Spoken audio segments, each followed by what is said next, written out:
Back here at the Gov, 2-0. Red Sox on the high side after a handful of walks and a single in the top side of the inning. Colby Guy gets a big strikeout with the bases juiced to keep the runs at a minimum.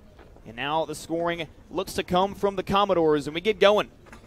5, 6, 7, Drent Carraway, Colin Ritchie, and Donovan LaSalle to face Kellen Montgomery, the right-hander, out of Long Beach State.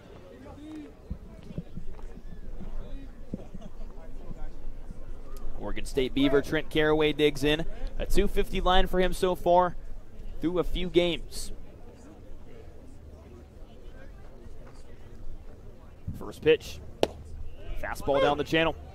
No balls and a strike to Carraway, who launched a home run in his first Commodore at bat a few days prior against Orleans. Has 2 RBI to his name as well in the early going. 0-1 misses away. A ball and a strike.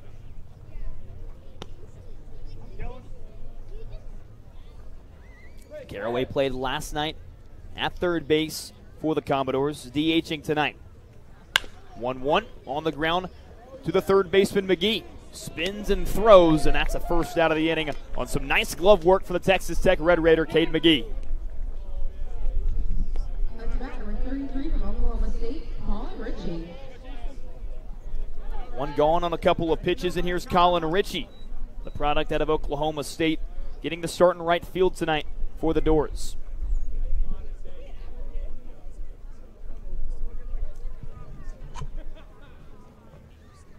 First pitch to Ritchie. Good fastball in the inner third. Kellen Montgomery all over the zone right now, working good pitches, getting ground ball outs.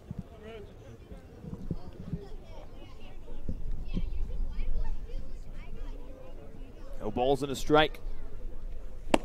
Ritchie fans through it, quickly down 0-2. Ritchie got the start Wednesday at home against Orleans and got his first hit of the summer in a 1-for-3 effort. Strikeouts have been the issue. 10 strikeouts in the first 15 plate appearances. And he's down on strikes here once again. 2 gone in the inning, and Kellen Montgomery in a groove on the hill. Now let's take you through the defensive alignment for the Whitey Red Sox. You see it there. Cade McGee had a nice play at third base to begin the inning. Gavin Gallagher, a guy we've talked about, gets slotted at second base. The UNC product coming off a fantastic first year in Chapel Hill. 2 away, and the next batter is Donovan LaSalle. From a poke to a poke, a couple of Oklahoma State Cowboys in the order. It's been a rough going for LaSalle as of late. Started the season really strong, a pair of doubles in the first 2 games. Had a home run the last time the Red Sox played the Commodores. That was last Thursday at Red Wilson Field. Quickly down, no balls and 2 strikes. LaSalle just a 132 line in the summer. Montgomery looking to make it back-to-back punch-outs.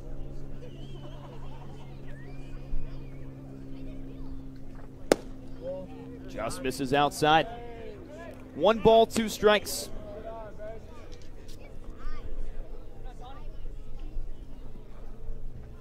LaSalle struck out twice in an 0-for-3 game last night at Harwich. 1-2.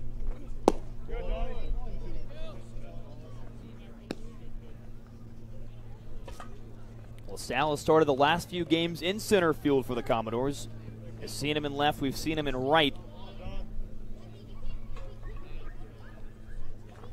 2-2, runs inside and catches a piece of LaSalle. He's the first base runner to reach here in the inning, and it comes on a 2-2 count.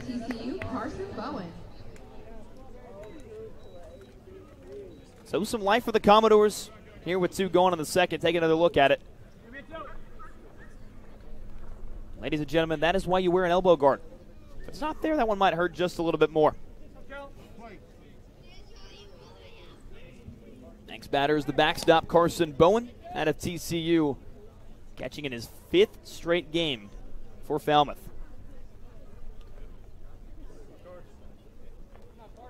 Talk about a guy who got hit by pitches.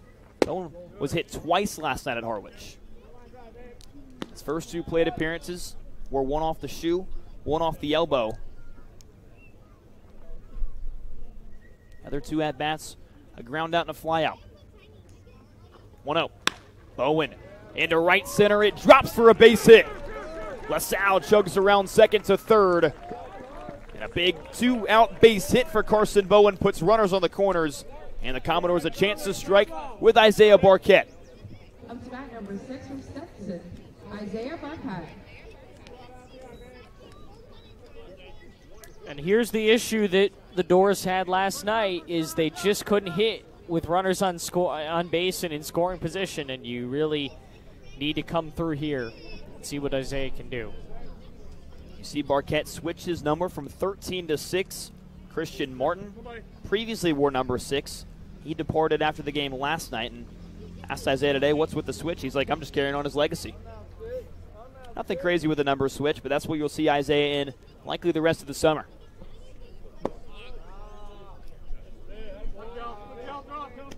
I mentioned Colin Ritchie getting his first base hit of the summer on Wednesday versus Orleans. Barquette played Thursday versus Bourne, picked up his first base hit of the season. A base hit here scores 1. 1-0. Barquette goes the other way, and it tails foul. You saw the seats pretty full down there. Great crowd on hand here on a fine Saturday evening at the Gov. We expected a good bit more fans than we had earlier in the week, given it's a weekend, and we were not disappointed whatsoever. I think we can comfortably say this is the largest crowd, and for some reason, I feel like YD has traveled very well, too. Seems like maybe a good portion of YD fans. I don't know, that's not a scientific measurement or anything, but just on vibes.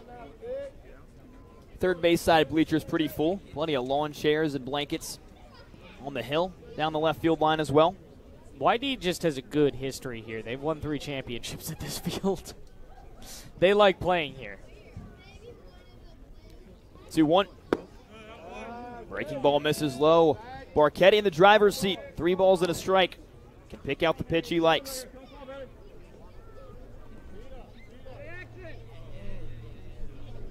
Mentioned Barquette picked up his first hit a few nights ago, just 1 for 15 this summer.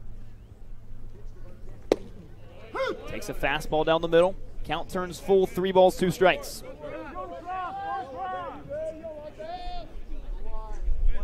A base hit would also give Barquette his first RBI of the summer. Big pitch coming up for Kellen Montgomery here in just the second inning. Payoff pitch. Barquette right side. Here's the second baseman Gallagher. Slings it to first, and we are done here in the second. Commodores threaten with runners on the corners. Nothing strikes. 2-0. Red Sox still lead after 2.